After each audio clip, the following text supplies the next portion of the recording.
So you're hearing my first impression of these strings, and they are fucking great. Hi there, welcome back to Ukes with Alex, the ukulele channel where we dive headfirst into ukulele and ukulele culture. Today we're going to look at a bass.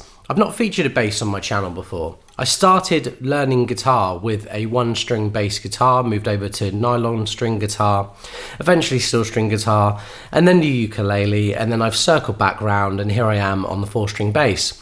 A year ago I joined the Mother Ukers, a well-known ukulele trio in the UK, with an emphasis on kind of character-driven ukulele ensemble work, doing popular tunes.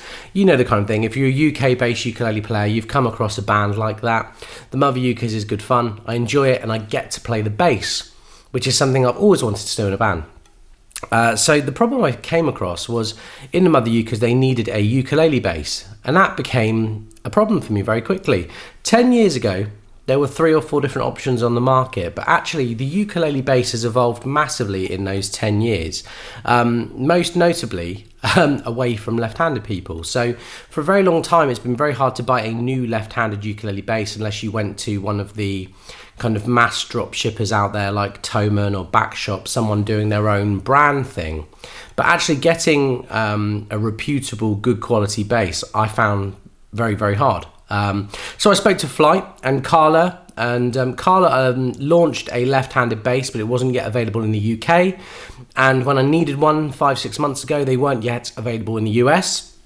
Flight were very, very happy to put a left-handed bass into production, especially because being at the Southern Ukulele Store, people tend to know me, they know I'm left-handed, and left-handed bassists you would hope would find me and thus find the shop, and then the process would be perfect for everybody. So we went all in. Flight do a mini JB bass, a mini J bass, a jazz bass type thing, like a scaled down Fender style bass. And they've done it in a sunburst. It's very good, very popular. I played one, I thought, wow, this is special.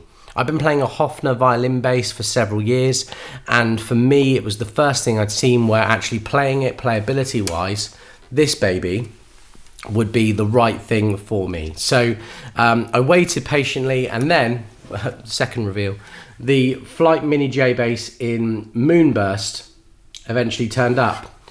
Moonburst is because I thought that the Flight Peter Moss model looked fantastic. It was always very popular, and I felt that the Jet basses, which is the same company that owned Flight, owned Jet. The Jet basses came in a really lovely metallic sunburst, this moonburst finish, and I really wanted to see that on a scaled down mini JB bass. I love the kind of film noir look to it. But what is this instrument? So this instrument has 2 pickups. You have the kind of middle pickup, like a neck pickup, I suppose you would still call it, and then you have the bridge pickup. The neck pickup is the woollier, warmer pickup. The bridge pickup is the brighter sounding pickup. So depending on how you play, you will want to kind of get your own combination of sounds out of it. The volume control for the neck pickup's there, the volume control for the bridge pickup's there, and there is a master tone control. On a right-handed bass, I find that the sweep of these knobs is going to be better. The pots on these are definitely right-handed pots, wired in reverse, so the actual sweep for the lefty is a bit more narrow. But that doesn't stop me. I'm really enjoying the sound I'm getting from this bass. Essentially, for me, my dream bass tone is to just dial the tone down to 0 anyway and get as much of a kind of subby sound out of the bass as I can. So the first question a lot of guitarists will have is, can it really sound as deep and as rich as an electric bass? The answer is yes, it can, providing that you're going through a big enough amp. If you go through a small amp or an acoustic amp or kind of the portable Blackstar Flies of this world, then they do sound a bit brighter, a bit thinner than a full-size, full-scale Fender jazz bass would. But if you go through something with a 12-inch speaker, you really do not notice a difference. I'm gigging 3 times a week and I'm having absolutely no trouble getting the low-end sound I need out of this bass. You have a maple neck, which is a really lovely kind of dark figured maple neck all the way around, up to the Flight headstock, which is a 4-in line with the classic 4-in-line machine heads that you would expect. What I like about this compared to the Kala bass and some of the other basses out there is that this actually feels like a mini jazz bass. So the neck shape is very similar to a jazz bass, the nut width and string spacing, it's truly scaled down. So although it's a bit narrower, it's actually, I find it easier to play than a full-size Hofner in terms of how the hand fits on the fingerboard. So what else is there to know? Well, if I can be critical for a moment, the factory strings on these ukuleles are very, very light. If you're an experienced bass player, it can be very, very hard, I find, to get the kind of precision I need. I didn't realise I was a heavy-handed player until I came across one of these. There is a few ways around that though. For example, Kala have worked with Labella to make some strings for their solid body basses. The flight bass has a kind of standard 45 and up string gauge for the bass strings, like you would expect on a bass guitar. Something with the Labella string, although they measure up kind of officially at the same thing, they are actually slightly thicker, slightly higher tension, and they have a taper at the top of the string to make it easier to go around the machine head, which is something that, you know, if you were to cut down a bass guitar string, it can be very hard to get them in these machine heads.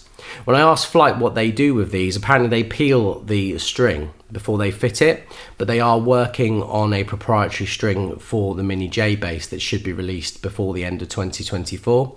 At the moment, it can be quite difficult to replace the strings without turning to Kala for that kind of thing. And it was a personal choice. There's nothing really wrong with the Flight bass strings, except that I was heavy-handed.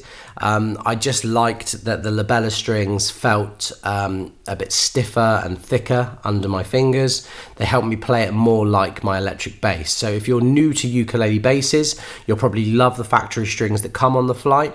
If you're an experienced bass player, you may prefer to look at a heavier option, and Labella and Kala currently have you covered for that.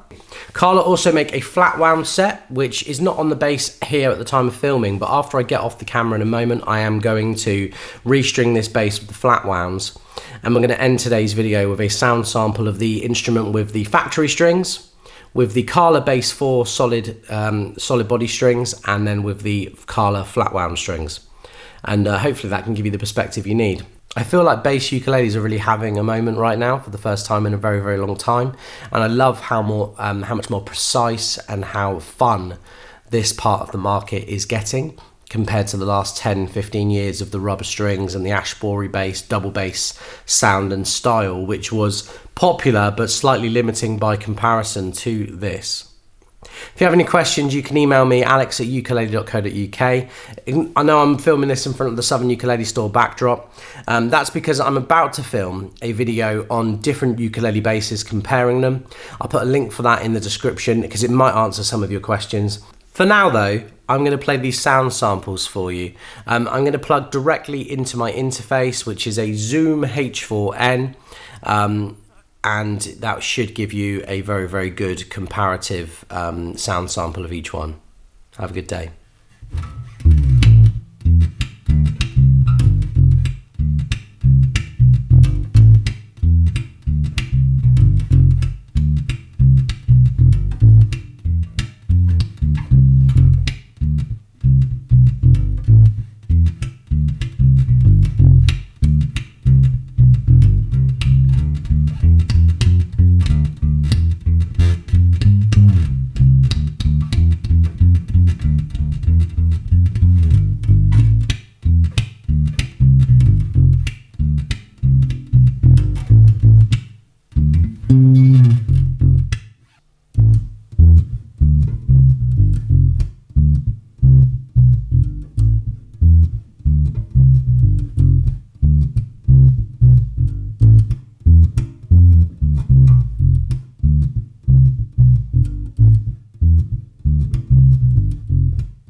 So you're hearing my first impression of these strings, and they are fucking great.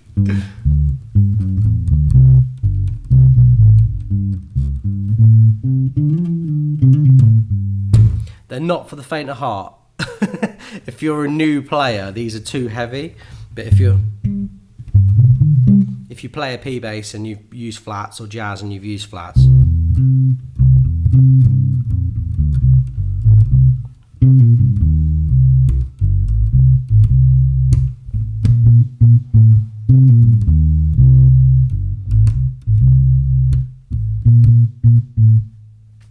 these are just brilliant, really good.